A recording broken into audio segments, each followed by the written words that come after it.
eegan haasawaa eegale kana waa baay'een haasa'e. Antinnaan haasoftu malee jennaan haasawuu itti haasa'e ma ittiin gadi baqayse. Guyyoota muraasa dabran kana Jarmanii Faransaayit waa hedduun haasa'e. Silaa moobaayila kan kaatanii na dhageettan jeetiin abdaddaa. Hedduun ittiin dabalu har'a immoo isin hin dhaggeeffatu. Oromoo dhagaya. Gaafimmaan Oromoo iccitii ta'uu qabdu jirtu. Wanta akka wanni dho'isuu qabu hin jiru. Waan barbaadan hoggana keessan gaafachuu.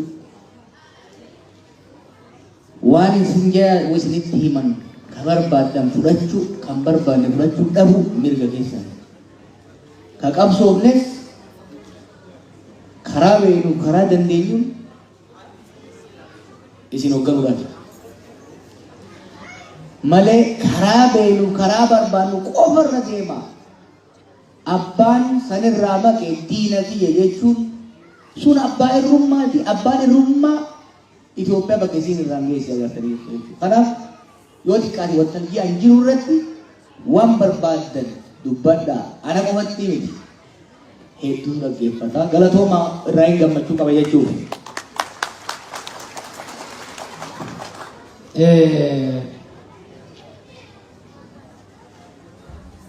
Gaabii wareegamtoota irraa kaasee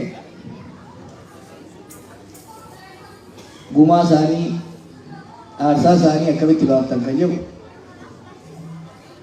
kaleessa modeengata waajjiraatiin ture. Namni keenya guyya guyyarraan akka shunkurtaatti kitifamurraa akka ka'e tokko boochee osoo hin gahin gubbaan waan dhumuuf ka eenyuutiin boo'ee ka eenyuutiin taaziyaa taa'ee ta'e eenyuutiin dhiisaan saba keenya rakkee jiru.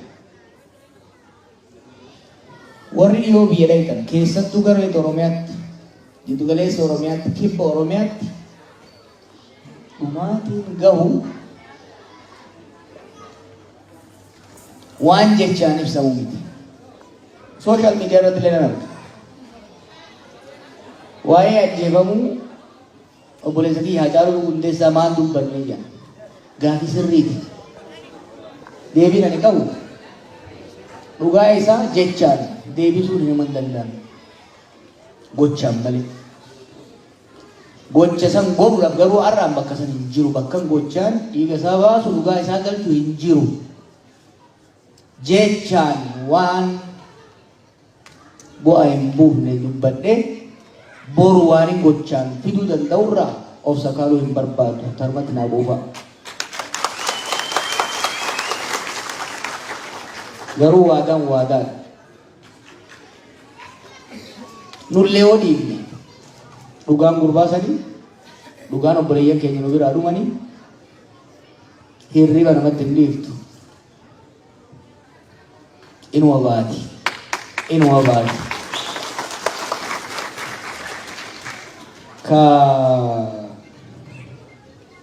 Gaafiin bal'aan ka'ee dhufee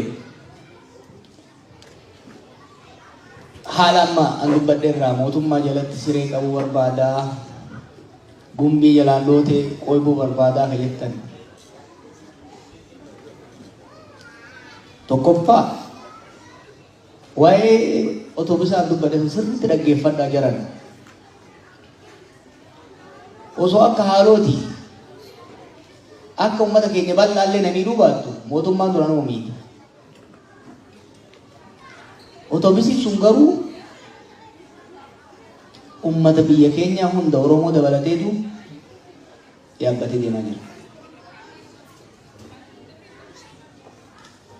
Akka aaraniin akka xiiqeeffataniin deemne jennaan otobisiin sun nu hunda fudhatee qilleensee sirriitti na dhaggeeffadha. Boru jiraachuu dhabuu hin danda'a. Garuu sirriitti dhaggeeffadha. Haalli nuti biyyi sun keessa itti jirtu ta durii miti. Gaafa Haile Sillaasee irratti qabsoofnu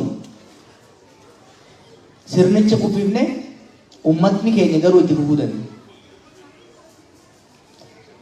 Gaafni darbuu irratti kuffifnu mangistuu qaarsine itti fufuu danda'a.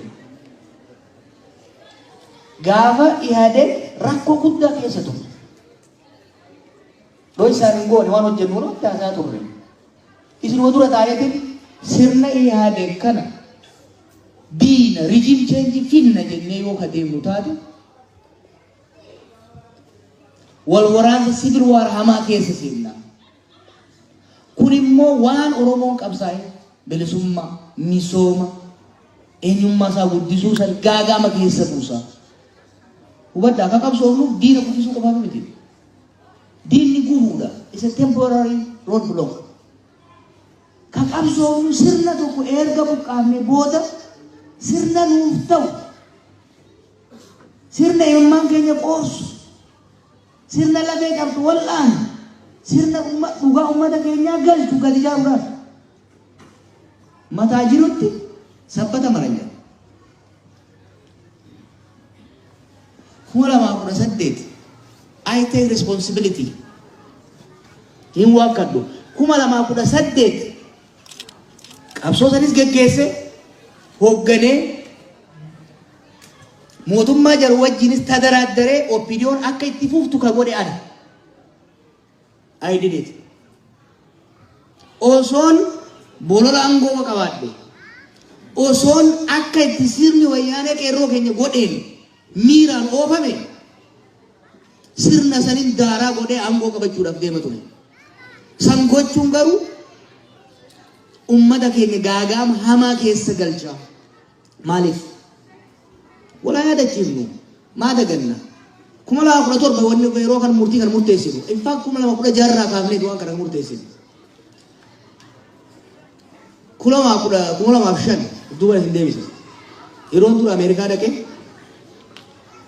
pappar tokko barreesseetiin hayyoota Oromoo dhiyeesse. 2020tti 2020 sirna yaade kubbisuu qabna jenna. Kana waxaxee opiniyoon erginaan jenna.